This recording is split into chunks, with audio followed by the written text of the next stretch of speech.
so fantastic to see this room filled to capacity. It looks like there are seats, please. So I'm Song Richardson, and I'm the dean of this incredible law school. And it gives me enormous pleasure to introduce our speaker tonight, Richard Bridgford. So Rich, I'm going to try to keep this introduction short so that I can turn the lectern over to Rich, but let me tell you a little bit about him. So Rich is the founding partner of Bridgford, Gleason, and Artinian, and that's a law firm in Newport Beach. Before starting that law firm, he also was an attorney at Paul Hastings. So his firm specializes in civil trials, business disputes, and representing plaintiffs in mass torts. Some of his current cases include representing individuals who were injured during the California wildfires, and, as he'll discuss this evening, the Las Vegas shooting cases. Rich is one of the most successful trial attorneys in the country. So Rich graduated with highest honors from Stanford, and then he graduated from Stanford Law School, but of course that's only because UCI law didn't exist yet, right, Rich? And Rich is what connects us. There's so much that connects UCI law and me personally to Rich. But one of the things that connects us is his deep and abiding commitment, not only to the law school, but to public service. And for those of us who know our school, we know that we care very deeply about social justice and about public service, and so does Rich, as his career demonstrates. He also is a member of many community organizations. I just want to name a few, which demonstrates his abiding commitment to public service. So he's a trustee of the UCI Foundation, and he's worked with Urban Compass and Share Ourselves. He also holds current and past board memberships at Second Harvest Food Bank, the Pediatric Cancer Research Foundation, and the St. Margaret's Annual Fund. In addition to that, Rich and his wife of 30 years, Susan, who is sitting 3 rows back. Great to see you, Susan. Rich and Susan both together received the 2009 National Philanthropy Foundation Award for Orange County. In 2011, Rich received the American Diabetes Father of the Year Award, and in 2012, he received the Boy Scouts of America Man of Character Award. And I'm going to stop there, but I could go on and on about Rich's commitment to public service. On a more personal note, I can't say enough great things about Rich. I met Rich probably a little over 2 years ago, right after I became the interim dean. And I met Rich because without Rich and other important partners in the community, UCI law as an institution would not exist at all. And since that first meeting with Rich, he remains, that I had with Rich, because he was already involved with the school long before I ever arrived here. Many of you may have already heard me speak about the type of grit and the type of amazing commitment to public service that our founding community partners had. And when I talk about that grit and that never taking no for an answer that our community partners have, and their commitment to having an incredible law school here, the people I am talking about are personified in who Rich Bridgford is. He is so passionate about the school. He loves the school. He loves our students. He loves our faculty. He is one of the founding donors to the Civil Justice Research Institute, which is one of the sponsors of the event tonight. And I have to point out Ann Bloom, who's here from Berkeley. She was at UCI, she's now at Berkeley, and she runs our counterpart of the Civil Justice Research Institute at Berkeley Law. And without Rich and his generous contribution to that group would not exist at all. Because of his incredible commitment to the law school and to our success, I asked Rich to serve as the chair of our very important Board of Visitors, and I was so thrilled when Rich agreed to do that. And for those of you who were lucky enough to be here last year when we had our 10-year anniversary celebration, you would have been lucky enough to hear Rich talk about the importance of law and the importance of the rule of law at this time, in this moment, in our country. So I'm so thrilled to have Rich here. Thank you so much for agreeing to speak to all of us about a topic of great importance, especially today. So please help me give a very, very warm welcome to Rich Bridgford.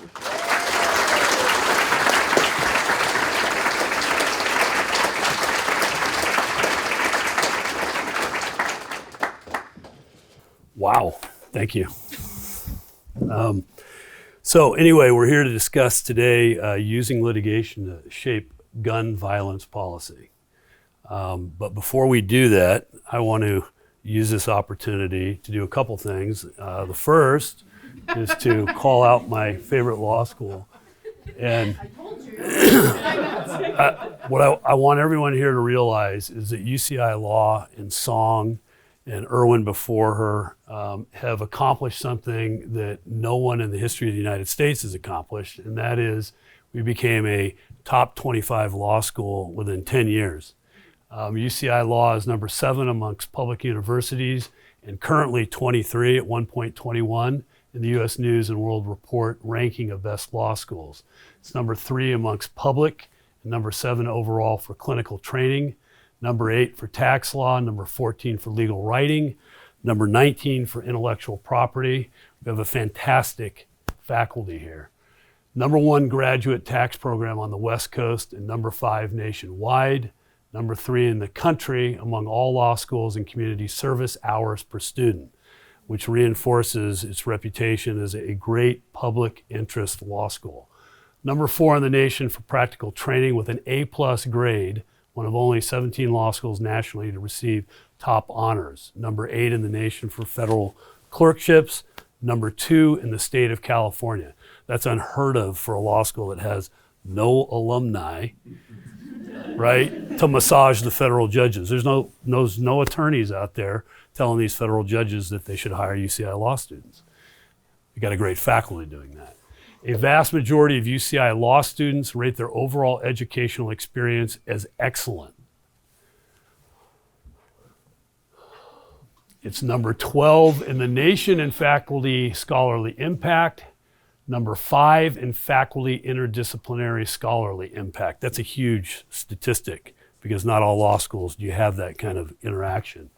Listed as one of the best law schools for diversity, listed as the number 23 top go-to school by law.com, number 27 for large firm jobs, number 25 for elite jobs, and 33 nationally, and number 1 in California for government and public interest jobs. It's been named among the top 10 law schools where starting salaries for graduates exceed loan debt. And yeah, it's an issue. It's an issue. If you would like to contribute to that, let me know. Ranked number 23 overall in the ABA employment outcomes and number 5 for employment outcome among graduates of California law schools. So, UCI Law, I'm always honored. I feel it's a great privilege to speak whenever I'm asked to here. I also want to mention the Civil Justice Research Institute. Before I do that, Song and I go back a couple of years, but I want to honestly tell you that of all the law school deans, and I know a few of them, Song is the most forward-looking and the most charismatic and the most likable. So I think you got a dose of that. The Civil Justice Research Institute, the truth about the Civil Justice Research Institute is that we've only existed 2 or 3 years, and that lovely lady over there, Ann, stand up, Ann Bloom, does a lot of work to bring that thing together. And I'm going to show you the symposiums, and I know how much work she's done on it. And you see this little bit here about give. So anybody who's charity-minded that wants to make a contribution, you can do that on our website. All right, so Civil Justice Research Institute. It's a think tank with dual centers at UCI and Berkeley, and that's a factor of Irwin having started here when we began the Civil Justice Research Institute, and then moving to Berkeley, and all the great minds got together and realized that rather than bickering about the center of the Civil Justice Research Institute, we would have two centers, and we would get both Song and Irwin and Ann and the rest of the crew. The mission of the Civil Justice Research Institute, which is our sponsor today, is to systematically identify and produce highly credible, unbiased research on critical issues concerning the civil justice system. I won't go through each one of these, but in the short time that we've been in existence, you can see the past symposiums that we've had. I just learned a new word, past symposia. Okay, so we did a gun violence one there, the fourth bullet, up at Berkeley a few months ago. And most of the materials that I draw in the early part of my remarks is going to be from that gun violence symposium. And I have to tell you, honestly, I'm a trial attorney, which means that I know very little about a lot, and I talk a lot about a very little, all right? Now, in contrast, the people, most of them, I wish they could be here, but you know, it's expensive to fly people around the country. I want to try and give them credit where I can when I go through my remarks, but the reality is that there are a number of people, you know, Denise Dunleavy, Elsa Barnes, Jonathan Lowy, that are much more versed in gun control legislation and litigation against manufacturers, distributors, dealers, and importers of guns. And I want to make clear up front that my angle or my spin is a little different than that, because if you've read the paper the last 20 years, you realize we haven't had a tremendous amount of success in regulating guns vis-a-vis the NRA. But my angle on this, which we'll address in my talk, is that the civil litigation system, the tort system, premises liability, negligence cases, wherein the owners of the premises are liable to provide a safe environment for their patrons, is an avenue whereby we will accomplish great change eventually in the legislature.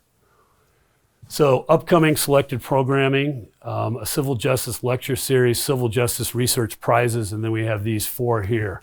The opiate litigation, and that promises to be very good, and racial trauma workshop, and then the other two. Maybe, Henry, you could tell us which of those are going to be at Irvine. And which Accessing Civil Justice is at Irvine, those, and the other three at Berkeley, but we have not ready to go public with some other programming coming at Irvine. All right. The lecture series will be across both campuses. How many people do you have helping you put all that together? All right. 10 undergrads. All right. All right. So now I just want to give a little bit of context to my talk, which is going to address as a case in point the MGM Las Vegas shooting of 2017. And by way of context, let me just be blunt.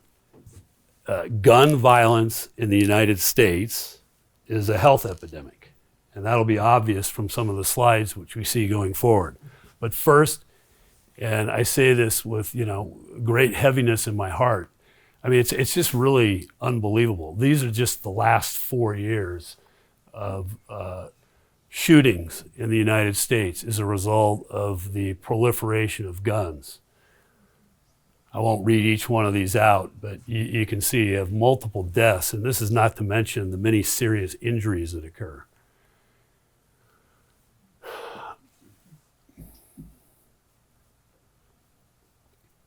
And these cases are, they're heartrending.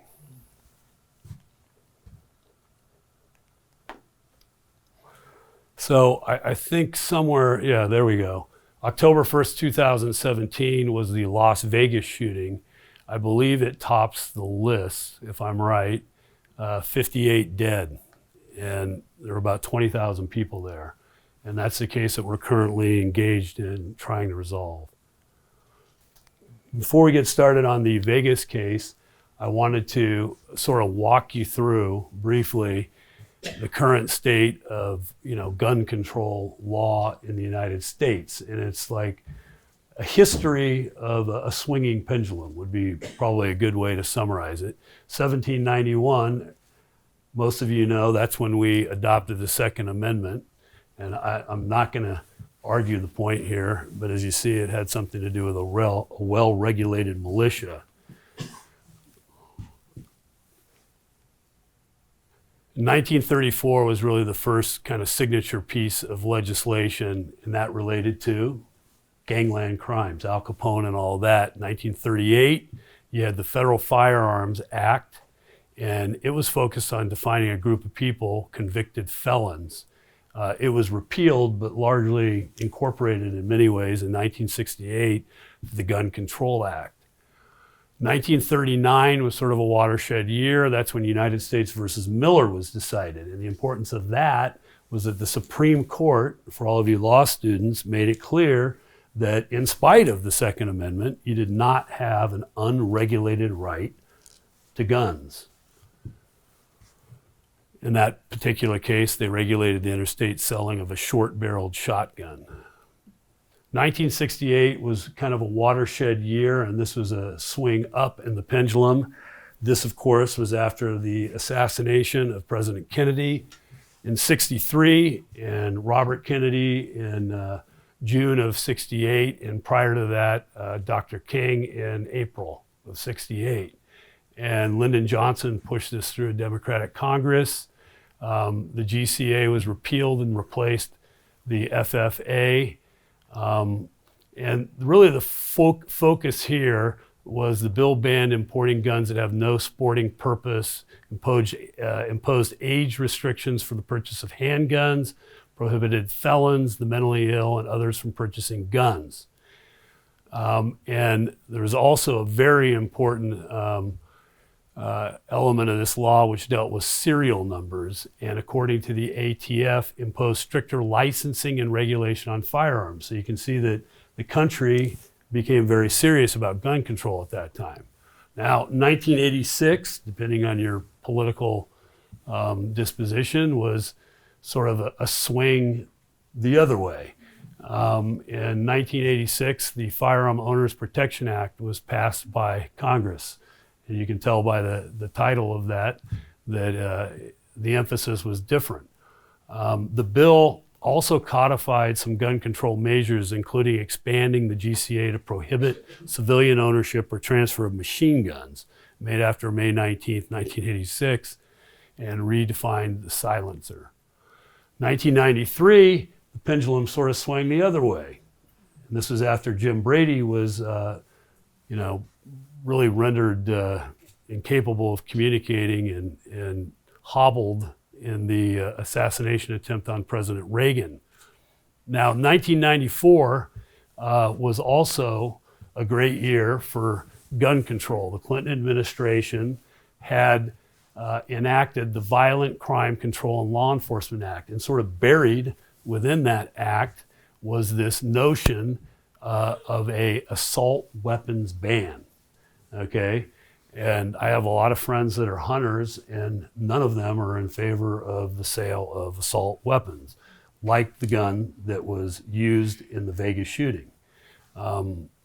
People don't shoot deer with, if they shoot deer, with AK-47s. But unfortunately, that bill had a sunset provision in it. In 2004, for those of you who don't know, the assault weapons ban fell by the wayside. There currently is no assault weapons ban in the United States. There's no federal law for that. And the provisions, let me move to 2003. Now this is the year before the sunset provision takes effect on the assault weapons ban. And there was a a congressman from Kansas by the name, I think it's pronounced Tiart. And this law, which we're still wrestling with, prohibited the Alcohol, Tobacco, and Firearms Department from publicly releasing data showing where criminals purchase their firearms, and stipulated that only law enforcement officers or prosecutors could access that information. Now, why would we do that? Basically, what this does is it prevents the academic community and the researchers from having access to any information. And it's the information that allows us to craft the arguments for relevant background checks, red flag laws, assault bans, etc. And as I said again, in 2004, we sunsetted the assault ban. Finally, of significance in 2005, President Bush passed the Protection of Lawful Commerce in Arms Act. This was a seminal accomplishment for the NRA and the gun lobby because it prohibited causes of action against manufacturers, distributors, dealers, and importers of firearm or ammunition products for any unlawful use. So, if a dealer or a distributor knowingly sells a handgun or any type of a gun to a criminal, they cannot be held liable. Great law.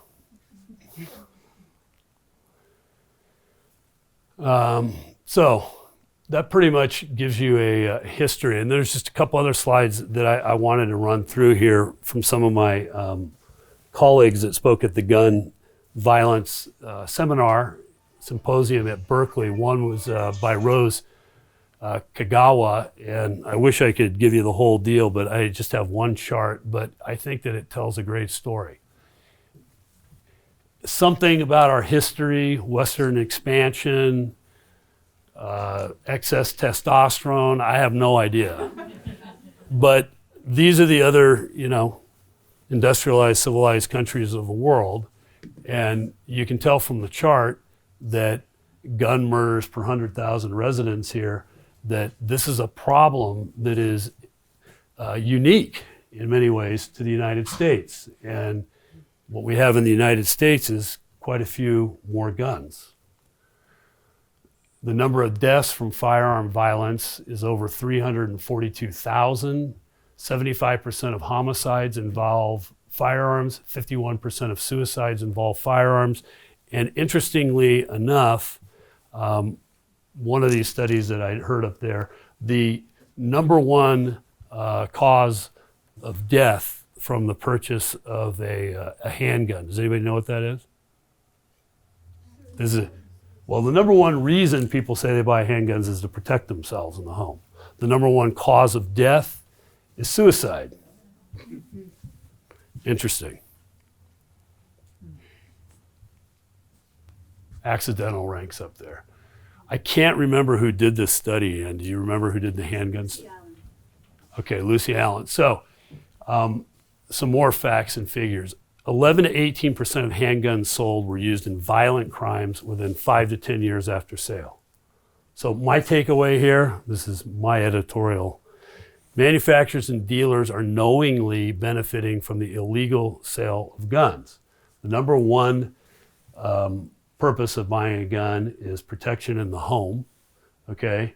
Ranking number third, the third market segment, so to speak, of purchasers of guns is the criminal element. Now note that the data upon which this is based is 1990 to 2000. The reason for that is that in 2003 we passed an amendment to the gun laws that prohibited the academics from accessing any of the information that the ATF has. So we don't have any information to show you today about how guns from certain dealers and distributors end up in the hands of criminals. I can't prove that because Congress, in its infinite wisdom, has decided that we shouldn't have access to that information. 31% of crime handguns are less than 3 years old. That's a very important figure because there's a correlation between how long you own a gun and whether you commit a criminal offense. Nationwide, 41% of handguns used in crime were smuggled across state lines. Now, this is a figure that really rubs me the wrong way. The Gilroy massacre. At the time we had our symposium at Berkeley, this woman put on this study, right? There were a couple of them. And they made this point. And the researchers they're not as biased as I am. I'm a trial attorney. I'm biased, okay? I'm an advocate. So where they were coming from, what they were suggesting was, we need federal regulation. Because if you have a situation where one state has lax gun laws and another state has strict gun laws, what do the criminals do? They go to the lax gun state and they buy the gun and they commit the crime in a place like California. And that is exactly what happened in Gilroy. The criminal bought an AK-47 at a gun show, which, by the way, you can buy an AK-47 at a gun show from somebody who isn't a licensed distributor or dealer, and it's legal. And he came to California and he killed a bunch of people. Number 4, large percentages of handguns sold by a small number of handgun manufacturers were used in violent crimes.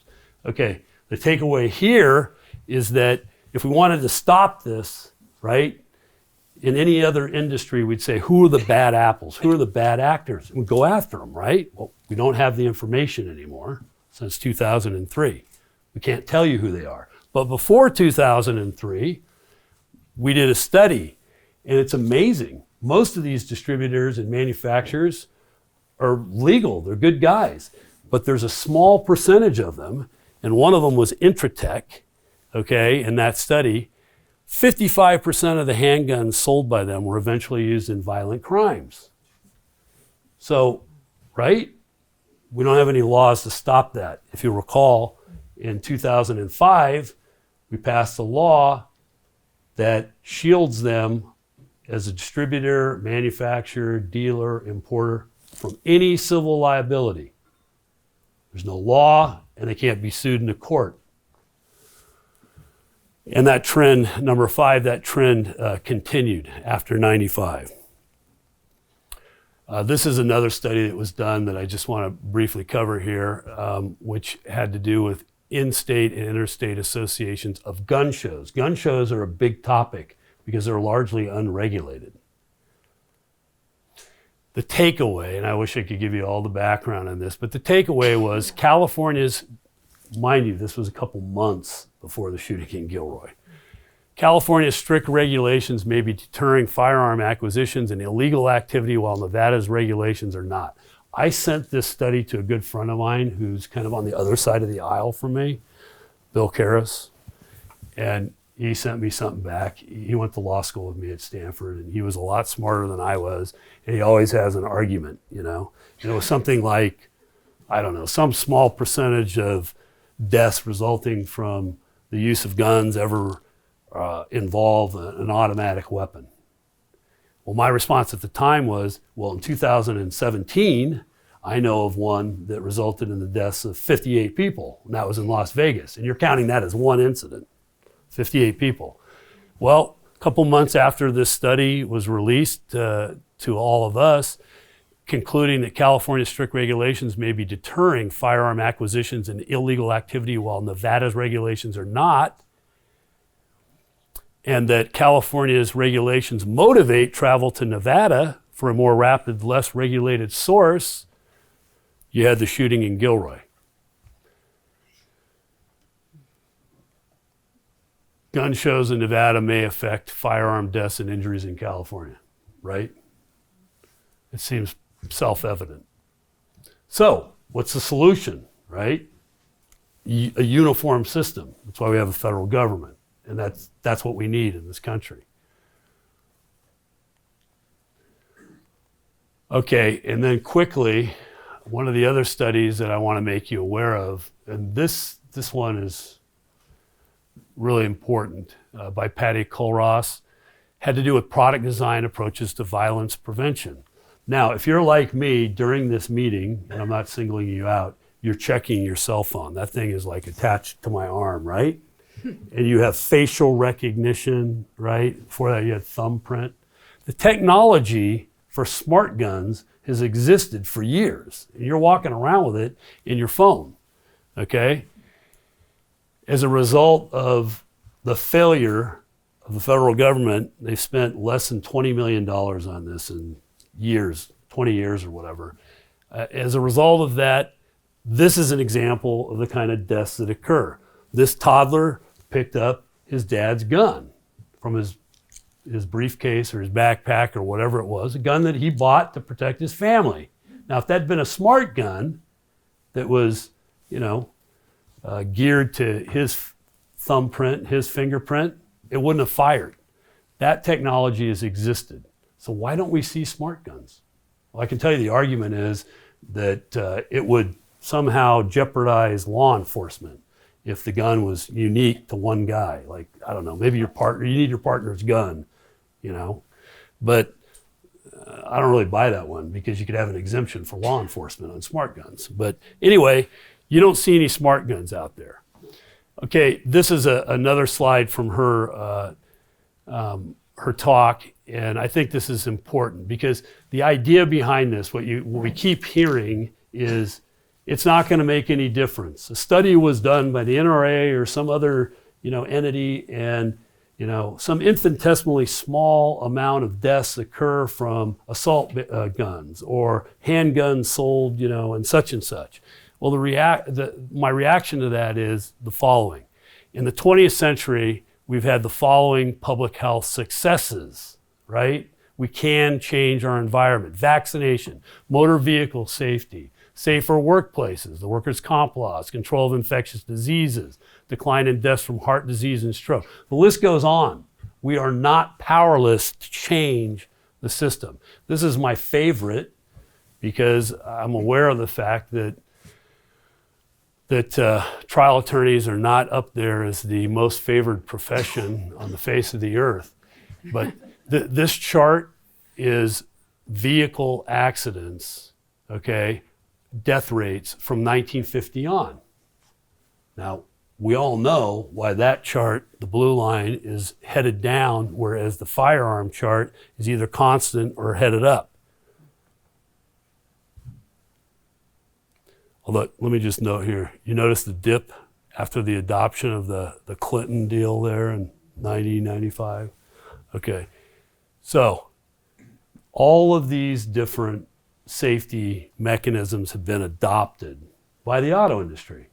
The way the civil tort system works is that some creative attorney asserts that the standard of care should be such and such.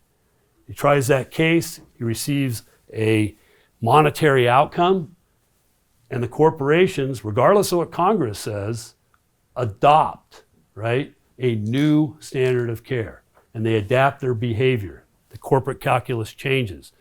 And you've got everything from windshield wipers to seat belts to disc brakes. All of these, there's a chart showing a case that relates to each one of these product innovations in litigation. And then I'll just kind of conclude on the smart technology. We've talked about this self-locking user recognition technology to prevent the use of guns by children, smart guns. And those are some of the intended purposes. And down here is the figure I gave you before. They've only funded about 20 million.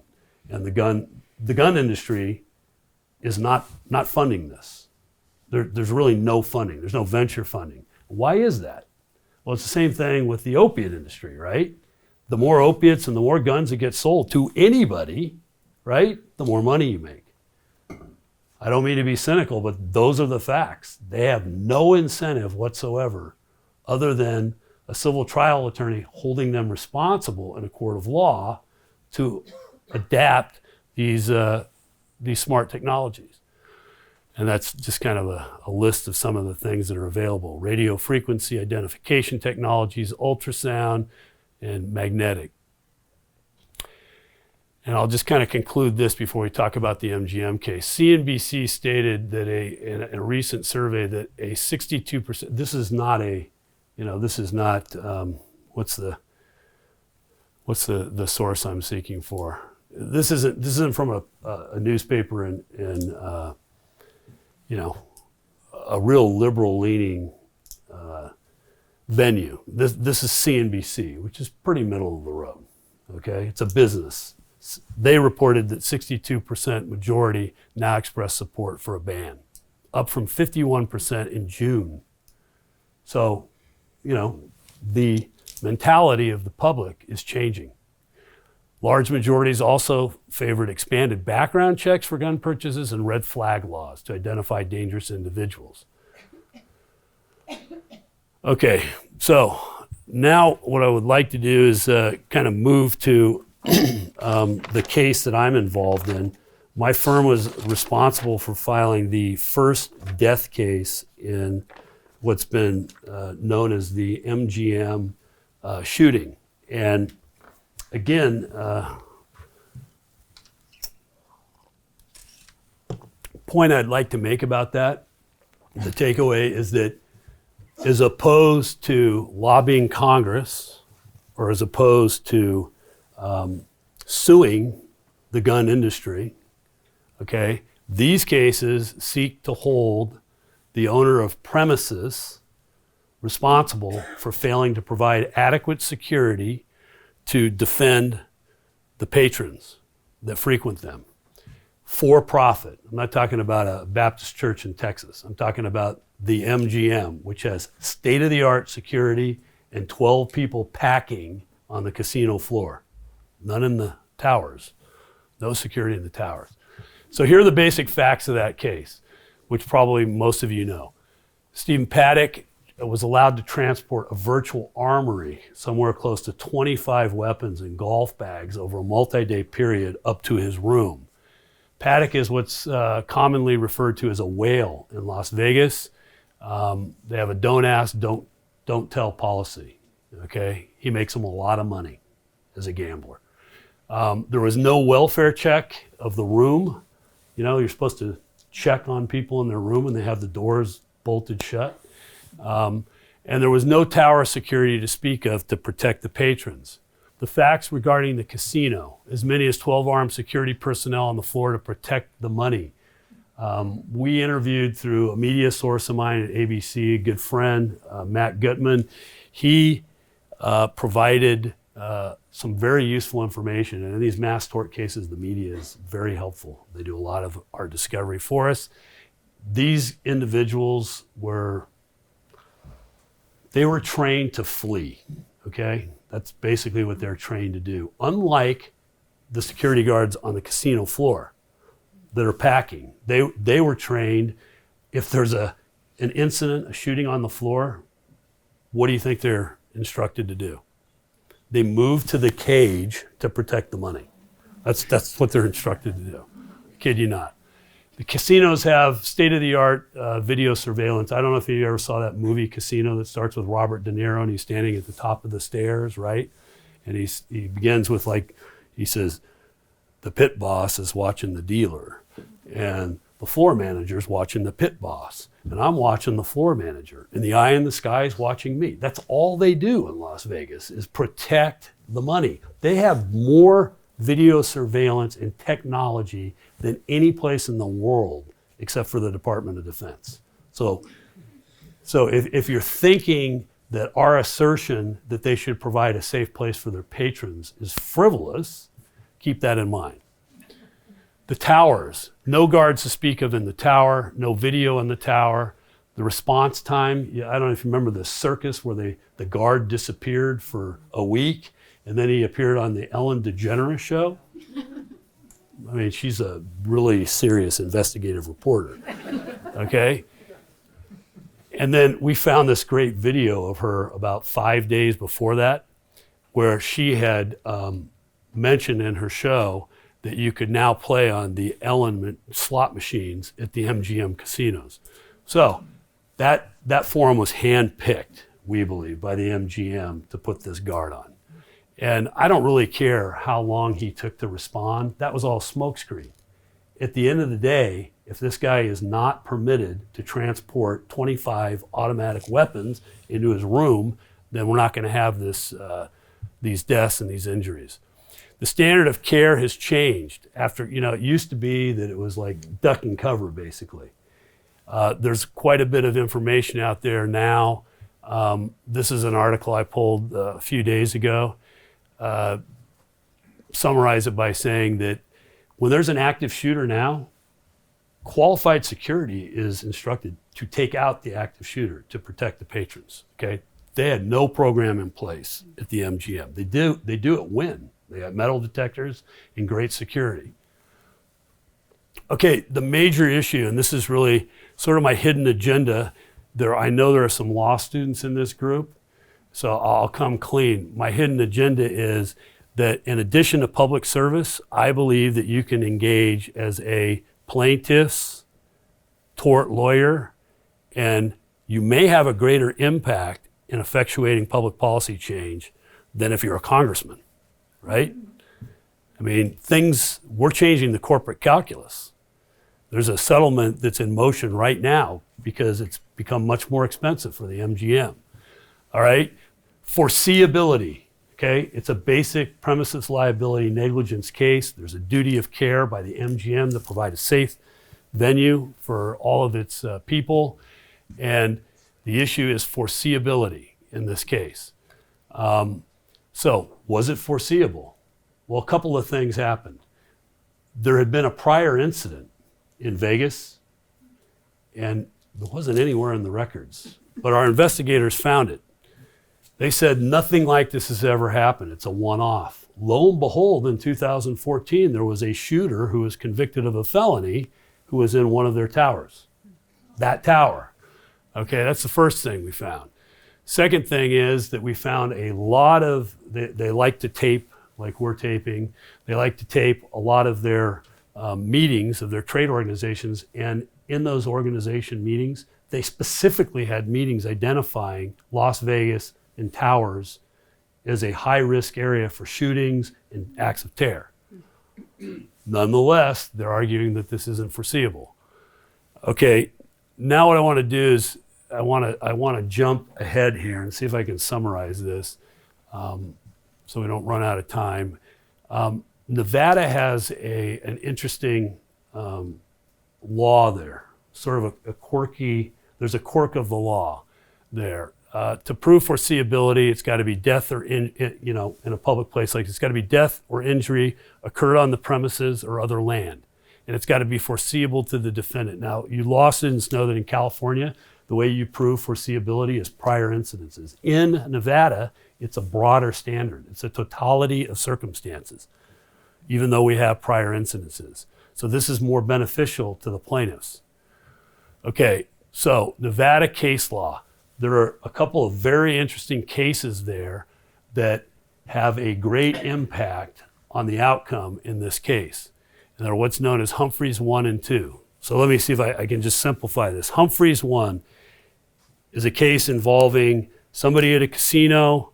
They got hit, they got in a fight, and the plaintiff in that case sued the casino for negligence.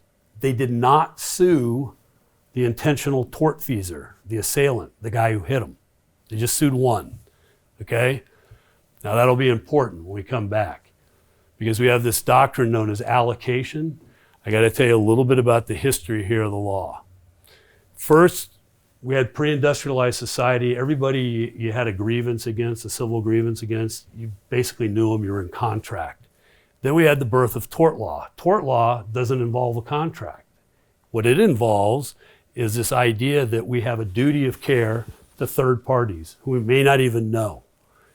Now, as the law evolved, we had this thing called contributory negligence, where if the plaintiff did something wrong, he would be completely barred, almost like a self-defense in a criminal case.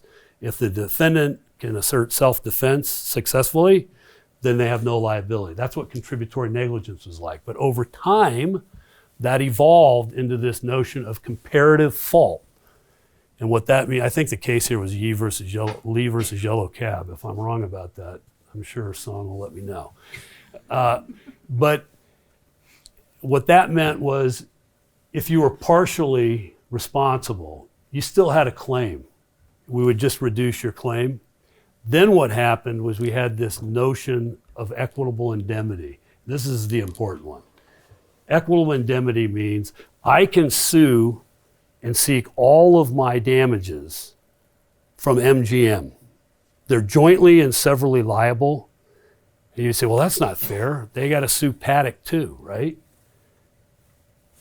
And the idea was, no, MGM, after our trial takes place, can go ahead and sue Mr. Paddock if it wants and get indemnity. They can be indemnified.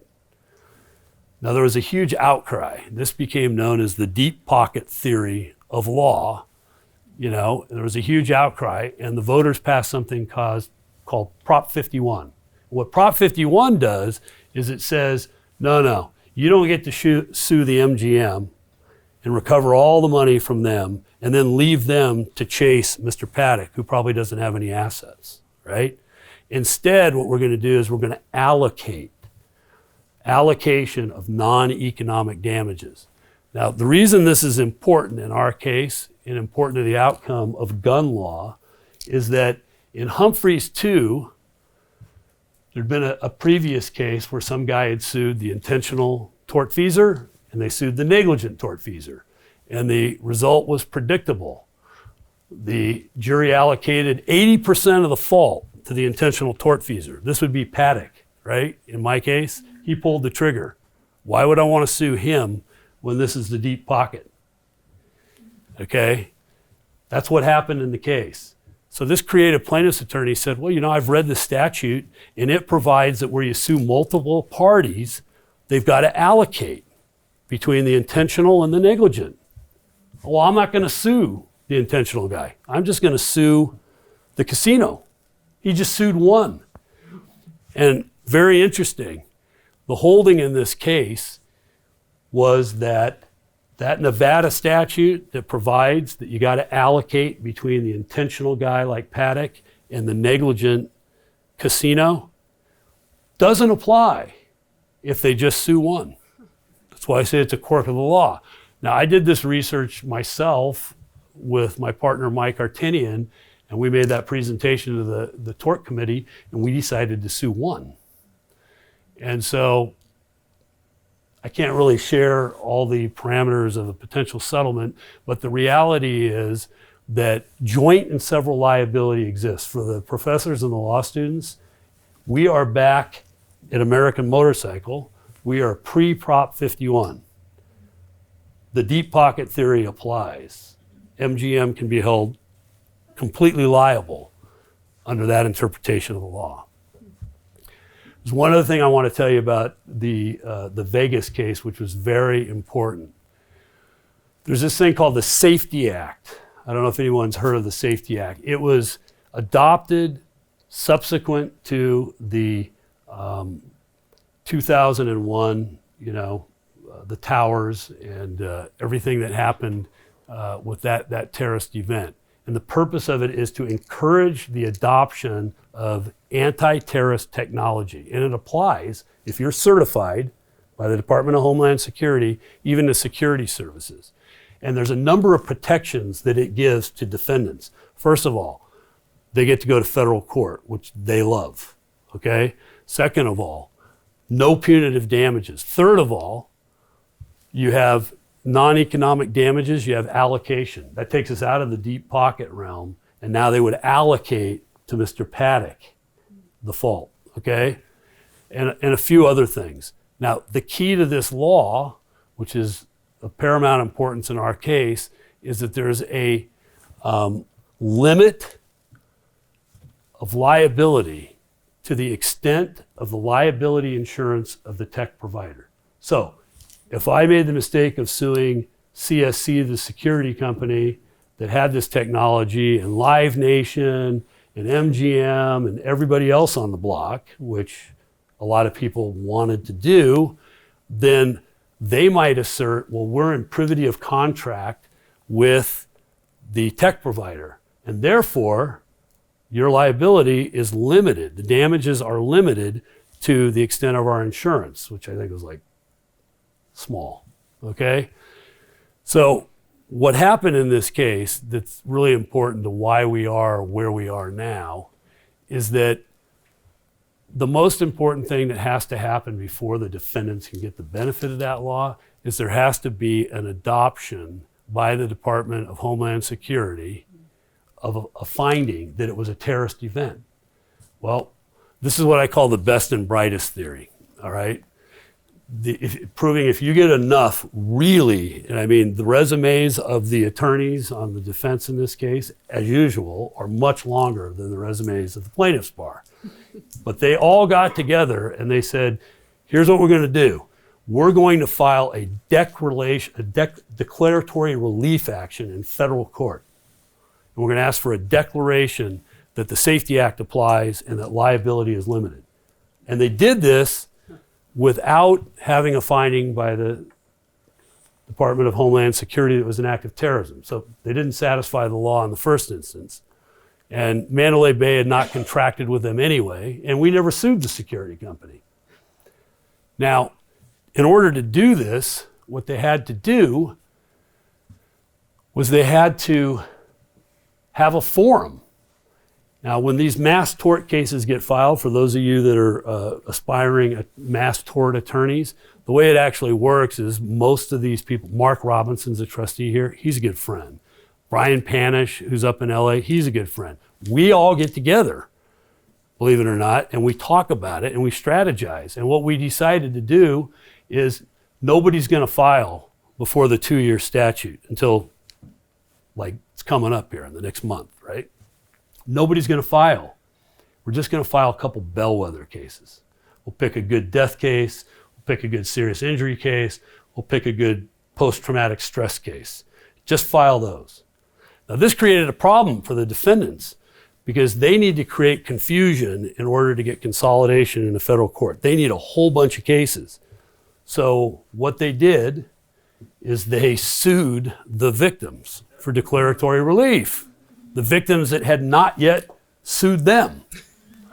And I remember reading about their intention to do this and saying, correct me if I'm getting this wrong, but isn't the headline on that going to be MGM sues victims? I mean, you know, most people are not going to understand the nuances of what they're trying to do. They never got out of the box on that.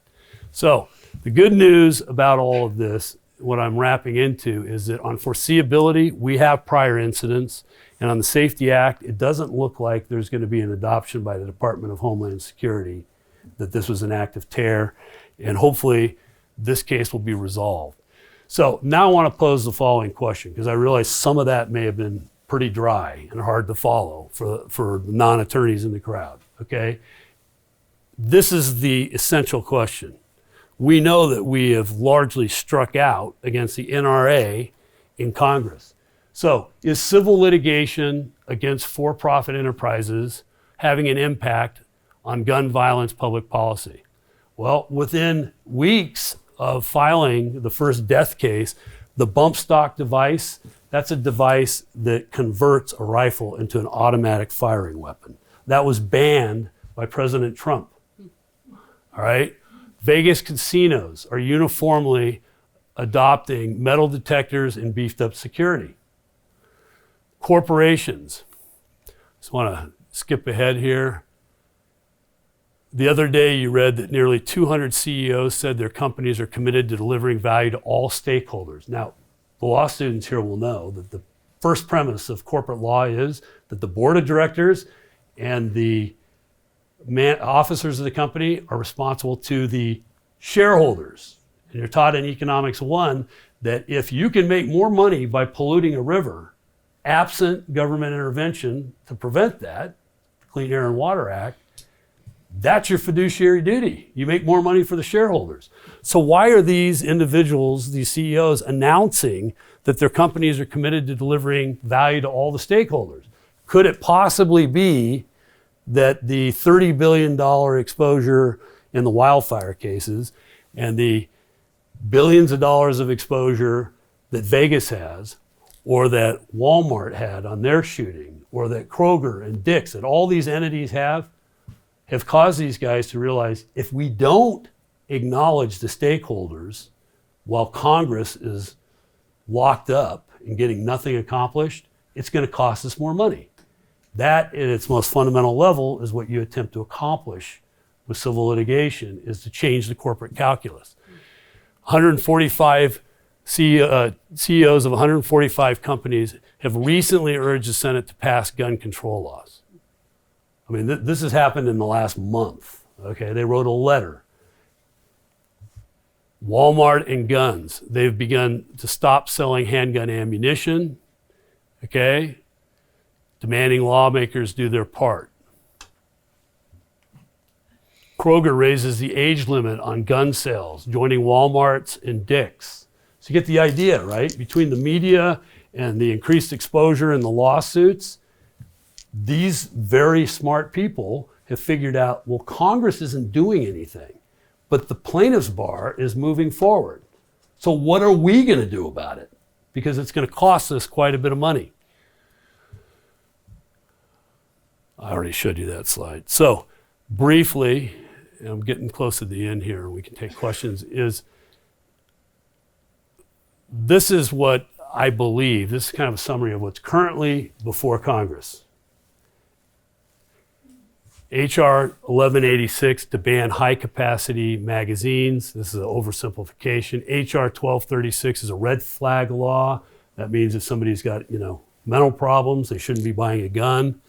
H.R. 2708 to prevent those convicted of misdemeanors. Felons can't, right? But you got people that it's a misdemeanor to commit a hate crime, believe it or not. Okay, but so we want to single out people that have committed hate crimes and been convicted of a misdemeanor so they can't buy guns. H.R. 8 to prevent non-licensed manufacturers or dealers from transferring a gun. This is a huge loophole, right? We have all these laws about licensing and, for manufacturers and dealers, but some guy can go to a gun show who doesn't even have license and sell a gun. So we want to stop that. And H.R. 1112 to enhance background checks. In red down here, I'm not going to make any political comment, it's just the reality. It has passed the House of Representatives, most of this stuff, and it's sitting on Mitch McConnell's desk in Washington, okay? Until the president and the Senate agree, go back to your civics, right? We can't pass a law. So that's what's currently happening. The last slide. My final thoughts. In the words of the Reverend Martin Luther King, Dr. King, the arc of history is long, right? But it bends towards justice. So what's happening here is between all this media exposure, I know the media gets dumped on. The media is doing a great job of publicizing all these gun incidents. They're getting it out there, and it's changing the public's perception. And between that and the lawsuits, I can't prove this empirically, but my belief is that we're having more success to date changing the corporate calculus and influencing corporations to change via civil litigation than we are through Congress. That's just the reality. The NRA, in 2004, when they tried to renew, public opinion polls widely support the ban on assault rifles, AK-47s, and I think it's an M16. These things are not things that hunters use. I don't even know why you'd want to use it for target practice, okay? So there's a huge amount of support for that, but it's not getting through Congress. When it came up for vote, the extension of an existing law on assault guns was defeated, 60-40 in the Senate. How does that happen? That's Citizens United and another lecture, I guess. Anyway, that's thank you very much for bearing with me. I hope I didn't bore anyone to tears with the actual details of the tort law. But I think it's important that we understand the history behind how we got where we are and why each of us owe a duty of care to people we may never have met. And if we don't change the actual statutes in Congress, if we don't adopt federal gun laws for uniform background checks, regulating gun shows, red flag laws, assault gun bans, if we don't adopt that, then the only other way, it's like doing a heart bypass. The civil litigation system right now is being used like a heart bypass. We're gonna go this way in order to accomplish it. And it is actually working, okay? It's working. So thank you very much for